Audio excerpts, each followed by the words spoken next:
Assalamualaikum warahmatullahi wabarakatuh. Bismillahirrahmanirrahim. Break time. Oke, kita masuk ke acara break time. Kali ini kita akan membahas tentang Al-Quran. Simpel aja. Langkah-langkah membaca Al-Quran berdasarkan pengalaman pribadi saya sendiri.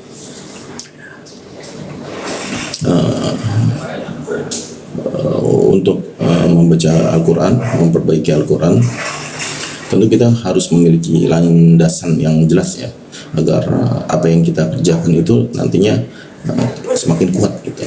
Nah, ketika kita membaca, ingin mempelajari Al-Quran, salah satu dorongannya itu adalah kita harus memiliki dalil ya, sebagai acuan langkah.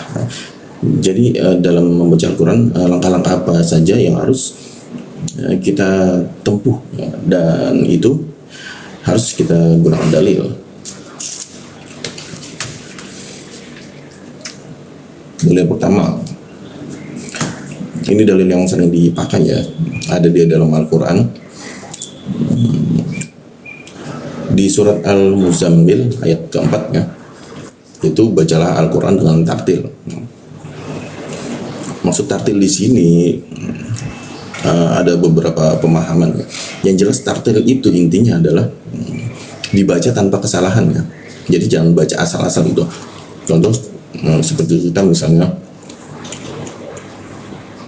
baca Quran ya.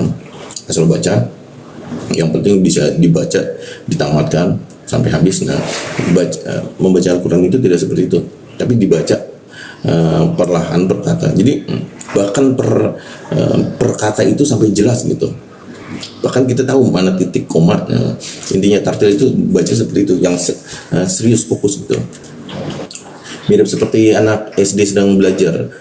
Ini Ibu Budi. Nah, seperti itu ya. Jadi orang yang mau bacanya tahu setiap kata yang diucapkannya. Ini Ibu Budi. Dia sehingga lebih paham. Nah, seperti itu baca Al-Quran.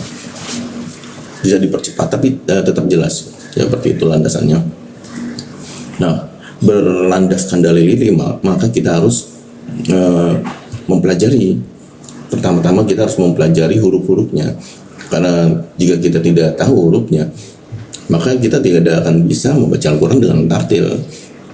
Nah, hal-hal yang pertama harus dilakukan adalah mempelajari dulu huruf-hurufnya. Hurufnya itu suaranya seperti apa, posisi hurufnya di mana ya. Dan kita harus mempelajari lokasi-lokasinya. Kemudian agar terbiasa ya, maka sering diulang.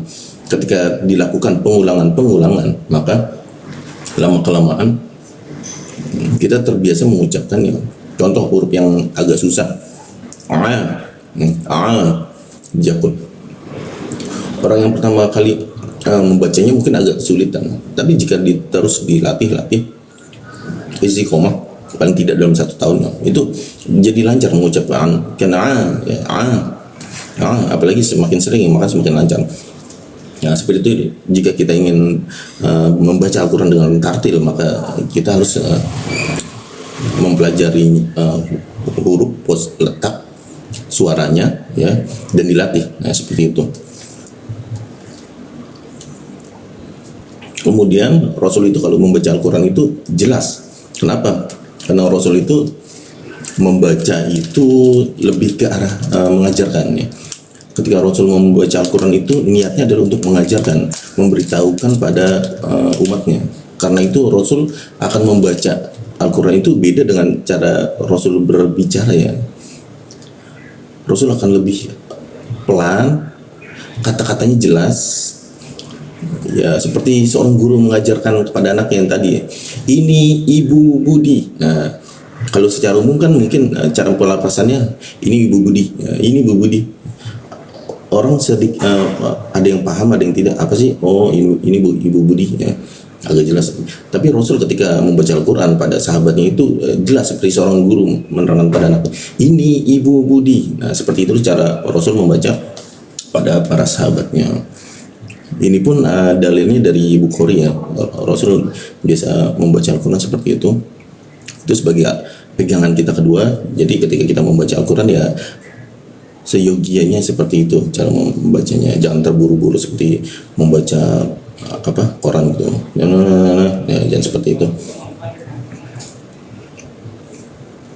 Kemudian untuk mempertahankan Al-Quran ya kita harus menjaganya. Rasul itu memerintahkan dalam Bukhari juga, hatamkanlah Al-Quran dalam 1 bulan, 30 hari. Ini pun menjadi dalil yang dulu sering digembor-gemborkan ya, one day one juz. Nah, ini diambil dari dalil ini.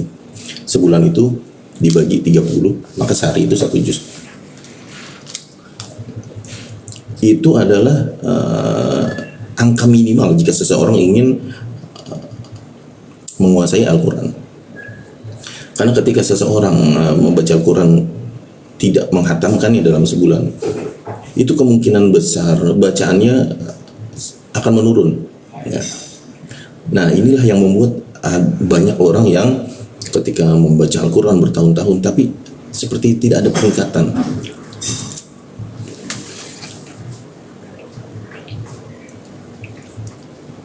Dan ini mungkin tidak diajarkan ya oleh guru-guru yang mempelajari Al-Quran, bahwa Al-Quran itu harus selalu dibaca dan harus dihatamkan minimal 1 bulan sekali. Karena yang saya rasakan sendiri setiap saya mengamalkan dalil ini ya, maka paling tidak itu 1 bulan sekali saya usahakan dihatamkan. Ada hadis yang lain juga lebih ringan, 40 hari sekali. Nah, ketika dalam sebulan saya tidak hatam, itu biasanya pengaruhnya bacaan saya jadi agak terbata-bata ya, seperti itu. Tapi jika dilakukan setiap 1 bulan dihatamkan 1 kali, maka bacanya itu lancar. Bahkan kalau kita lebih targetnya sebulan lebih dari menghatamkan kurang dari sebulan misalnya, itu ada peningkatan, biasanya lebih lancar. Nah, perlahan-lahan seperti itu. Nah, biasanya nanti dampaknya adalah lebih lancar, bacanya jadi juga lebih cepat. Nah, seperti itu. Jadi seseorang bisa merasakan level bacaannya itu fluktuatif ya, tergantung dalam sebulan ia dapat menghatamkan Al-Quran berapa lama. Nah, di situ yang akan menjadi penilaian ya seorang. Dan itu menjadi syarat wajib kalau orang ingin mahir membaca Al-Quran ya. Harus, karena kalau tidak ya bertahun-tahun membaca Al-Quran ya bacanya akan seperti itu saja. Lalu kita masuk ke dalil berikutnya, yaitu sabda Rasul dalam Bukhari ya, bukanlah termasuk golongan kami orang yang tidak melakukan Al-Quran. Nah, jadi Al-Quran itu harus dilakukan. Nah, ini kalau saya pribadi ini adalah tahap terakhir dari mempelajari Al-Quran.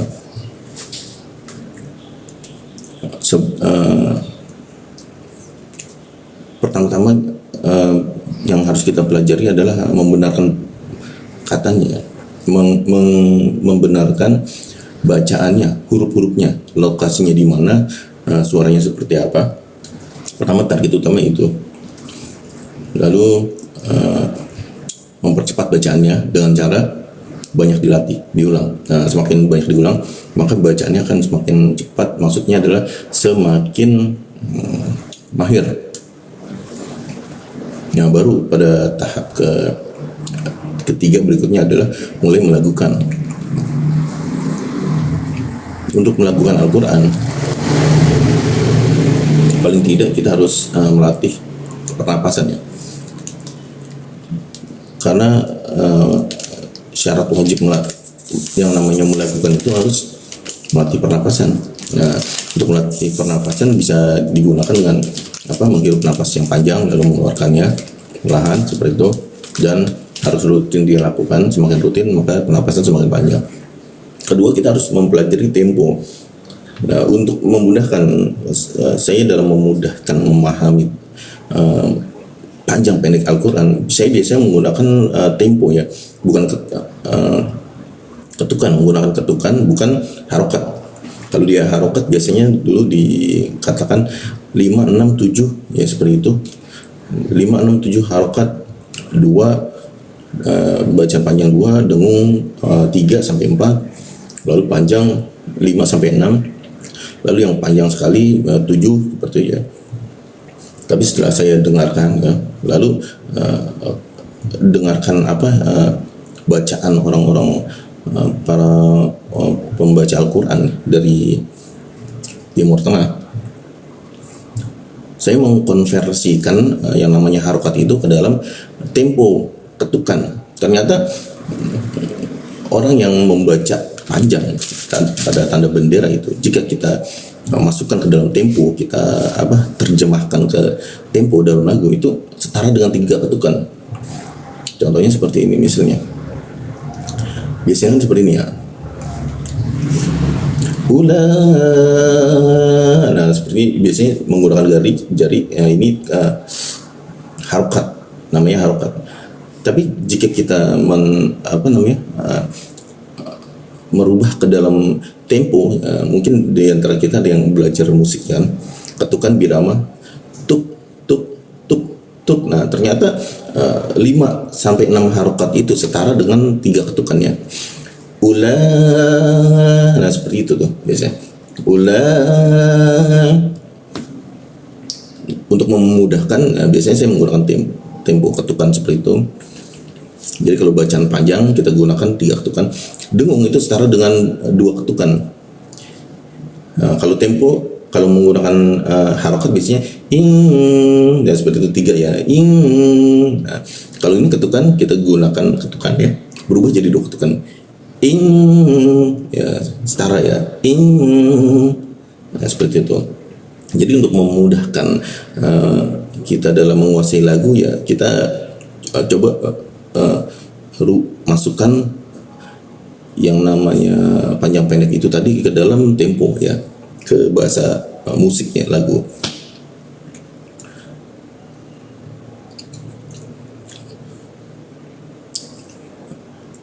Setelah itu kemudian terakhir adalah mempelajari tanda berhenti. Nah, mempelajari tanda berhenti ini untuk yang masih awam biasanya, pengalaman saya menggunakan berhenti itu di tanda waw, tanda yang artinya dan, tanda yang artinya fa ya, yang huruf fa, lalu summa ya, seperti itu, atau la, bisa juga alladhi. Intinya adalah mengenali kata-kata yang sering muncul ya, mungkin ya, yang sering muncul. Nah itu kita jadikan patokan agar kita berhenti di situ. Mungkin memang kurang tepat, kurang pas ya, tapi untuk orang awam ya tidak ada salahnya kita menggunakan itu sehingga berhentinya tepat gitu, jangan tidak memutus kata, tapi kita berhenti di akhir kata. Oke, seperti itu saja pembahasan kita kali ini. Pembahasan dalam break time. Insyaallah kita masuk ke pembahasan berikutnya. Semoga bermanfaat. Share jika bermanfaat, like jika suka. Jangan lupa kunjungi channel saya Rusdi Hikmah YouTube. Wallahu a'lam bishawab. Wassalamualaikum warahmatullahi wabarakatuh.